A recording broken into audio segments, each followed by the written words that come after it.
Why does Johnny Whitaker still refuse to watch one particular episode he filmed, even decades later? The answer is far more haunting than you'd expect. Born on December 13, 1959, in Van Nuys, California, Johnny Whitaker was the fifth of 8 children in a working-class family. But from a young age, it was clear he wasn't like everyone else. With an irresistible charm and a sincerity that lit up the screen, Johnny quickly became one of the most recognizable child stars of the 1960s. He wasn't just acting, he was capturing hearts across America. But behind the scenes of his picture-perfect career lies a painful memory tied to one specific episode that even now, as an adult, he cannot bring himself to revisit. What happened that day? Why does it still haunt him? Today, we uncover the hidden truth behind the episode Johnny Whitaker wishes he could forget forever. With his striking red hair, innocent charm, and magnetic screen presence, Johnny Whitaker was a rare gem who lit up American television during its golden era. At a time when TV was becoming the centerpiece of every household, Johnny wasn't just a face on the screen, he was becoming a part of the family. Remarkably, his journey into stardom began at the tender age of just 3 years old. While most toddlers were learning to form sentences, Johnny was already captivating audiences in front of a camera. His very first role, a commercial for a local used car dealership, was more than a job, it was the spark that ignited a lifelong career in show business. From the very beginning, Johnny exhibited a rare, natural ease on screen, a gift that would soon launch him into the national spotlight and shape his destiny in ways no one could have predicted. Johnny Whitaker's early work in television commercials wasn't just child's play, it was the launchpad for one of the most prolific child acting careers of the 1960s. With his natural charisma and expressive delivery, he quickly became a household name, winning over viewers with his charm and enthusiasm. Among his most memorable roles were in national commercials for Mattel toy makers, then a titan in the toy industry. Whitaker lent his voice and personality to Mattel's innovative Animal Yackers line, breathing life into lovable characters like Larry the Lion and Crackers the Parrot. These pull-string talking toys were a novelty at the time, but it was Johnny's animated voiceovers and vibrant screen presence that made them fly off the shelves and into the hearts of children everywhere. By 1965, Johnny had already outgrown the commercial spotlight and was ready for something bigger. His transition into television drama was seamless, fueled by the same enthusiasm and authentic emotional depth that made him a commercial star. He wasn't just reading lines, he was living them. Whether he was voicing a playful lion or stepping into complex on-screen roles, Johnny Whitaker proved that his talent went far beyond the toy box. He was a rising star, poised for a breakthrough that would make him one of the most beloved child actors of his generation. In a significant leap forward that same year, Johnny Whitaker secured the role of young Scotty Baldwin on the long-running daytime soap opera General Hospital. This wasn't just another child part, it was a role that demanded emotional complexity and depth. Whitaker delivered with remarkable maturity, bringing a believable and heartfelt presence to a character that would become a staple in the show's expansive universe. His ability to hold his own alongside seasoned adult actors proved that Johnny wasn't just cute, he was the real deal, a dramatic talent capable of capturing serious emotion in front of millions of viewers. But Whitaker's momentum didn't stop there. In 1966, he landed a breakthrough role in a major Hollywood production, The Russians Are Coming, The Russians Are Coming, a Cold War-era satire that cleverly balanced comedy with commentary. Sharing the screen with big names like Brian Keith, Carl Reiner, and Alan Arkin, Johnny stood out even in a cast filled with Hollywood heavyweights. His performance added a layer of innocence and authenticity to the film, further cementing his reputation as one of the most gifted and adaptable young actors of his generation. Despite playing a little part, Whitaker had an impact with his performance, particularly on co-star Brian Keith. When Whitaker was later chosen to play the lead in the CBS sitcom Family Affair, Keith personally suggested Whitaker for the part of his on-screen nephew because he was so impressed by Whitaker's skill and professionalism. Whitaker's life would be transformed by this endorsement, which would also cement his legacy in television history. Whitaker's portrayal of Jody Davis was crucial to the success of Family Affair, which ran from 1966 to 1971 and became a cultural icon of its day. Uncle Bill Davis, portrayed by Brian Keith, is a cultured bachelor who unexpectedly finds himself in charge of 3 orphan children in the series. In addition to Kathy Garver as the older sister and Anna Jones as Buffy, Whitaker portrayed Jody, one of the twins. Along with Mr. French, Sebastian Catt, the genteel and benevolent English butler who brought grace and stability to the outlier family, the children shared a beautiful Manhattan apartment with their uncle. It's interesting to note that Jod and Buffy were initially intended to be different ages, but the producers changed the characters to be twins because they were so enthralled with Whitaker and Jones's connection and how cute they looked together. Jod became one of the most adored child characters on television because of Whitaker's warmth, comedy, and ability to portray sensitivity. Whitaker continued to play a variety of parts while working on Family Affair, showcasing his versatility as an actor. A Dream to Dream, a poignant episode written by series star Michael Landon, featured him as a guest appearance on the iconic Western series Bonanza in 1968. Playing a young kid in a story that dealt with themes of optimism and imagination amid poverty, Whitaker was able to showcase a deeper, more emotional side of his acting repertoire in the episode, which also starred the well-known actress Julie Harris. During breaks from Family Affair in 1969, Whitaker starred in the heartwarming television special The Littlest Angel, which was based on the well-known children's book and was produced by the Hallmark Hall of Fame. He performed as the title angel, a part that called for both emotional nuance and humorous timing. He held his own in a cast of seasoned actors, sharing the screen alongside well-known actors Tony Randall and Fred Gwynne. He also made an appearance in an episode of the popular Western series The Virginia that year, demonstrating his versatility in terms of tone and genre. Whitaker was equally versatile in humor and fantasy. He made an appearance in the Samantha and the Beanstalk episode of the popular magical sitcom Bewitched, which starred Elizabeth Montgomery, in 1969. He portrayed Jack, a contemporary take on the traditional fairy tale figure. In the same year, 1970, he made an appearance in the rural comedy Green Acres, initially portraying Willie in The Confrontation and then Dinky Watson in The Beeping Rock. In the same year, Whitaker also acted in a faith-based movie called A Day for Justin, which was produced by The Church of Jesus Christ of Latter-day Saints.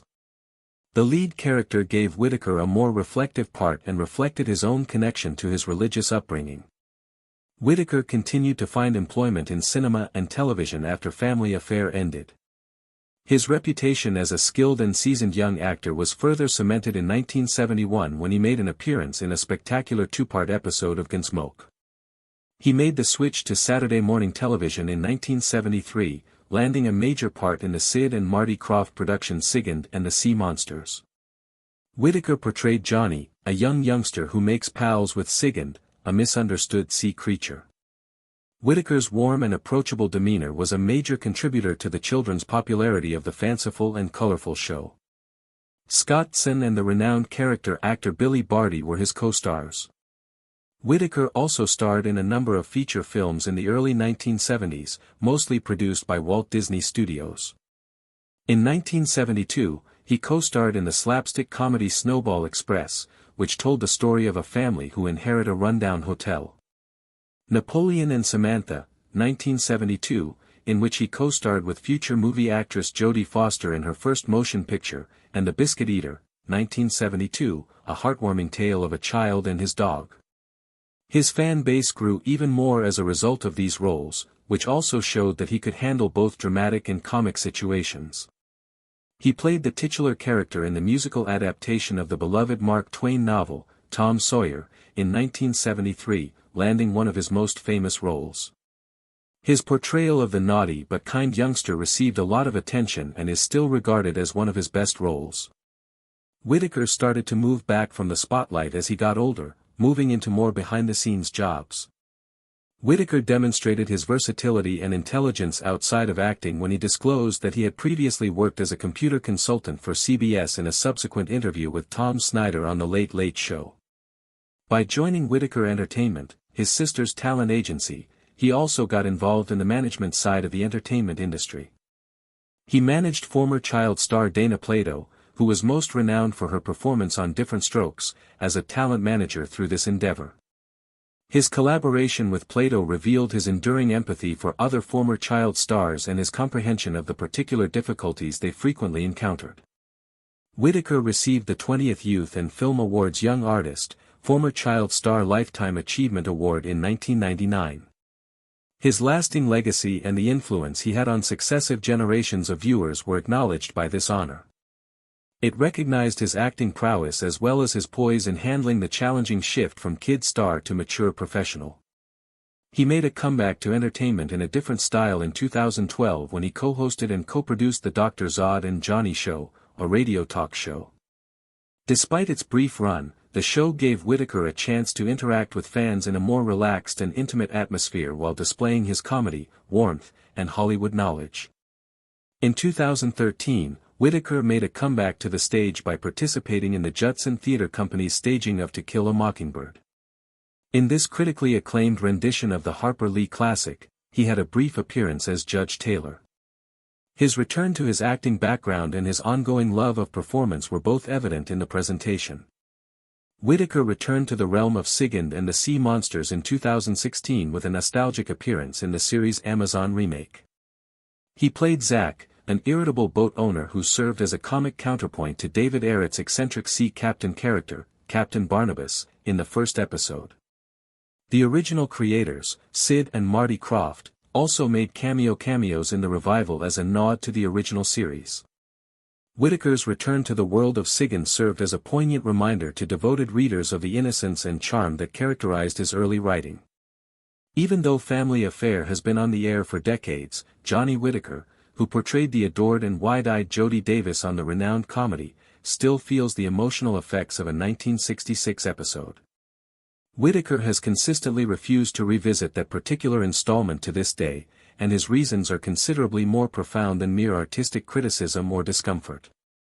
An important turning point in the show's plot as well as in Johnny's personal life as a young actor negotiating fame, loss, and emotional maturity in front of a national audience was that episode, which veteran viewers frequently recall for its exceptionally weighty subject matter and heartbreaking tone.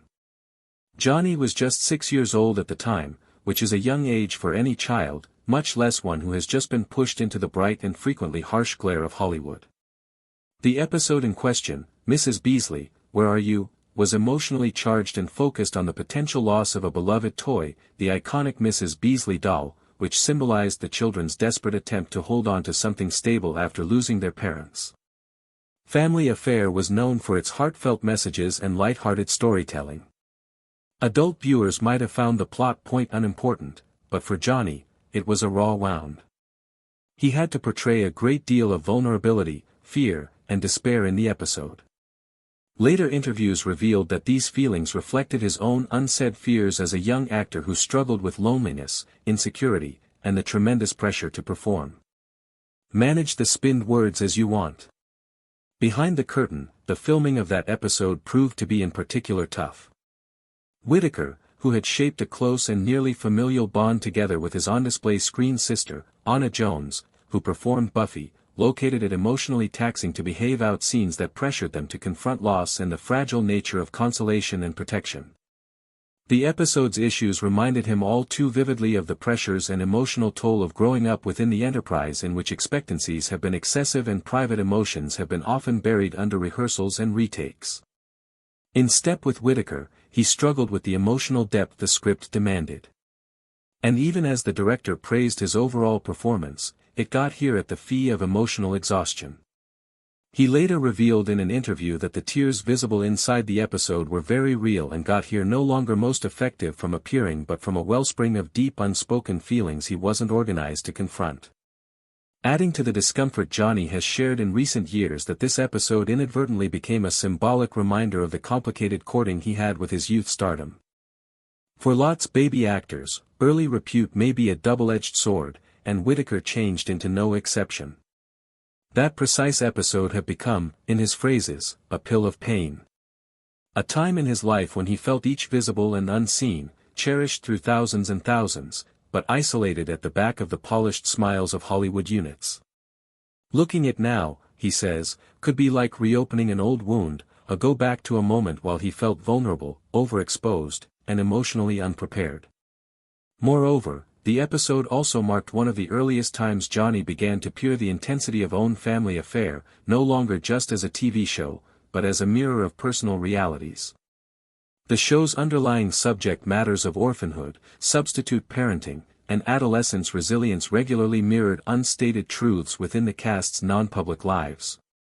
After the tragic demise of Anna Jones in 1976, memories of their shared childhood onset became bittersweet. That particular episode, which featured a number of their most emotionally intimate scenes, became even tougher for Johnny to revisit. He has confessed that the episode, whilst fantastically acted, is all the time related to the feel of loss he felt not handiest in the script, but subsequently in real existence. At the moment, lovers frequently ask Johnny if he ever watches reruns of Family Affair. Whilst he's glad to have fun the display's legacy and grateful for the function it performed in shaping his early profession, he continually attracts a line at that one episode from 1966. Now, not out of shame or remorse, however, because for him it's a bankruptcy that represents the uncooked, unfiltered truth of adolescence vulnerability. Something he lived via in actual time, now not just on screen. In a profession spanning many years, packed with each highs and private challenges, Johnny Whitaker's refusal to observe that episode isn't a signal of weak point, however a powerful act of emotional self-cognizance. It is a testament to the complexities of being a child superstar and a poignant reminder that every now and then the most tough stories aren't those written into scripts, however the ones we carry quietly in our reminiscences. Days.